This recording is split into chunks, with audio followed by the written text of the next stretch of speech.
Hello, I'm Lara Vromen, an ESL teacher and IELTS tutor from Sydney, Australia. I'm a holder of the university degree in teaching English to speakers of other languages. I was trained in Australasian Training Academy, having been conferred by them Certificate 4 in TESOL. As well as I am an active participant of seminars in IELTS preparation organized by IDP Australia for English specialists and instructors. After this short introduction of myself, I would like to offer you some useful information regarding IELTS writing analysis. What I mean is that during my sufficient experience in preparing my students for IELTS, writing for instance, I have worked out a valuable method of studying out typical errors in different IELTS writing tasks, such as academic or general training essays, graph description, formal, informal, or semi-formal letter writing. By typical errors, I understand specific criteria applied to each band descriptor, from 0 to 9. Many of you, to get your immigration status in some English-speaking countries or a pass to their university studies, are required to achieve band 7, overall and individually, which can't be lower than 6.5, as an example. To help my students to achieve that, I read through their written papers, analyze them in the light of whether each criterion has been achieved, and then give my recommendations how to improve their performance based on these examination requirements. Now, let me remind you what such requirements are by which your examiner will assess your examination paper. Task 1 for both academic and general training essays, which is a graph description and a letter writing accordingly, comprises of 4 criteria. 1. Task achievement. 2. Coherence and cohesion. 3. Lexical resource. And 4. Grammatical range and accuracy. Task 2, both academic and general training, which is an essay writing, have similar criteria except the first one, which is task response, and that's the only difference. Coherence and cohesion as such needs to be achieved because for that you need to logically organize information and your ideas and present a clear progression throughout the whole writing. So for lexical resource, you will need to have sufficient range of vocabulary to allow some flexibility and precision. For grammatical range and accuracy, you will need to use a variety of complex structures, produce frequent error-free sentences, have good control of grammar in general, and punctuation. So, that is, as I may remind you again, for band 7. In this video, for the sake of keeping your attention intact, I will restrict myself to going through some important criteria so that you can have a clearer picture of what and how I explain things to my students.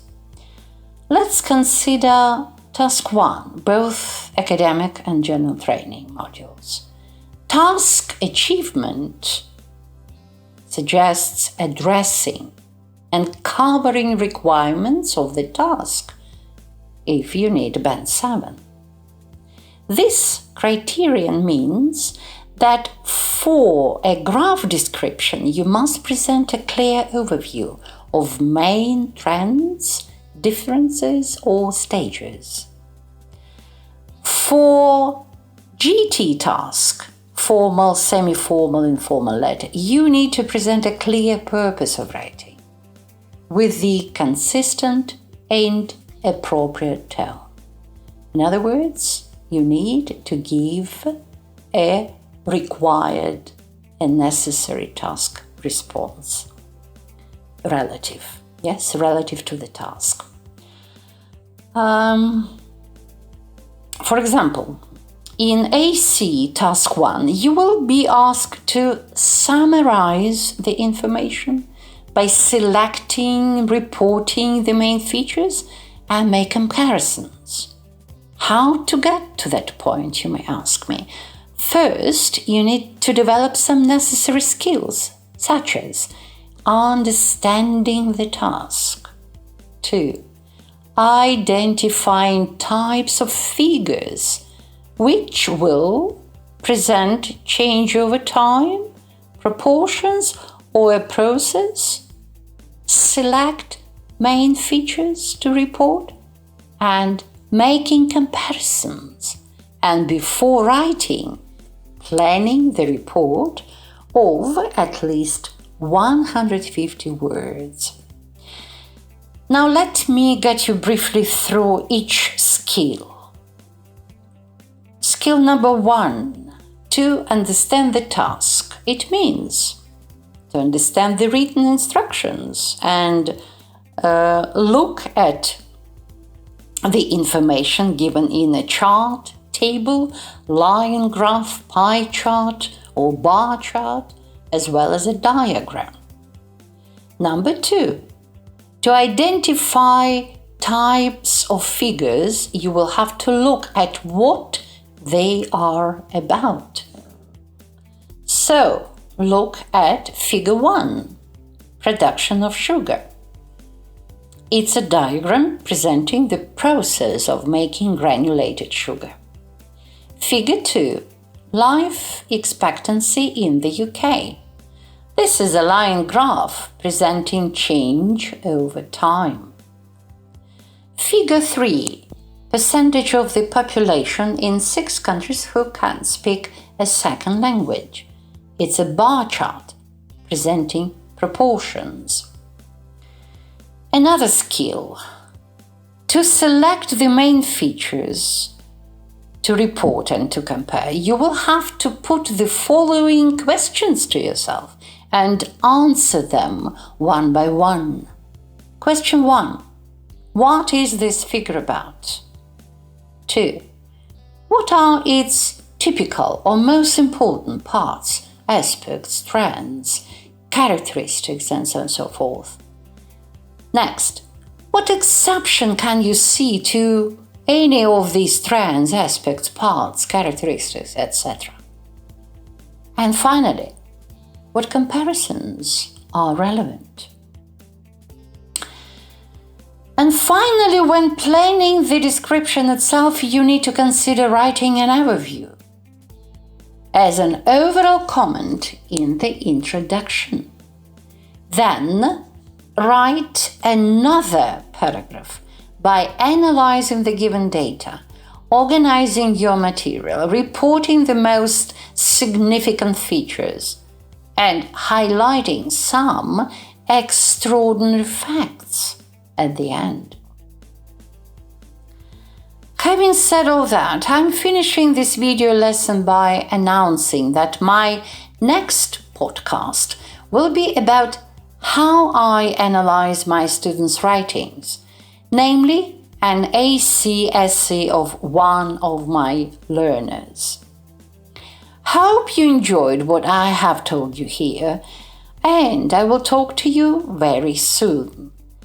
Welcome to my online classes, which you can book at www.dulsc.com.au, or moving straight to my Facebook page from there and send me a personal message. My email address and my telephone number are also available. So, bye for now.